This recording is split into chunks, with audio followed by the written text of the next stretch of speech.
Basketball. This is me and this is baby me. I grew up playing basketball and it was my first love. My dad was my coach, and when I first started, I wasn't very good. But my dad would spend hours with me in the backyard after school and work, teaching me how to dribble, shoot. He was such a good coach. He didn't just teach me basketball skills, he also taught me life skills as well. I remember he would always say, if you lose, always shake the opponent's hand. If someone from another team falls over, always offer your hand and help them to stand up. He was just really good at teaching me how to be a good sport. And because of that, when my basketball skills got really good, coupled with the fact that I was also a good sport, I started winning best and fairest. And I credit that to my dad. And in fact, I loved basketball so much that I wanted to make it my career. I really wanted to be a part of the Opals, which is the female team in Australia. And my dad was super encouraging and super supportive. But by the age of 14, puberty happened. I also realized that I wasn't getting any better. I had plateaued at 12. I remember going to a state tryout with my dad in Ballarat, and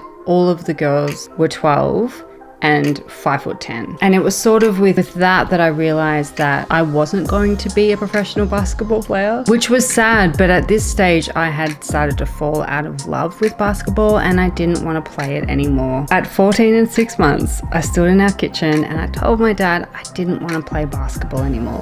And he was totally fine with it. I remember him saying, honey, if you don't want to play, you don't have to play. And I felt so relieved. I didn't think that he was going to be mad, but I just kind of felt bad that he'd invested so many years and all of a sudden I was like, I don't want to play anymore. So when I think about my childhood, I think about basketball and my dad, but mostly I think about my dad, because this story is not about how much I love basketball. This story is about how much I love my dad. My dad who's super caring, loving and supportive, and I'll love him always.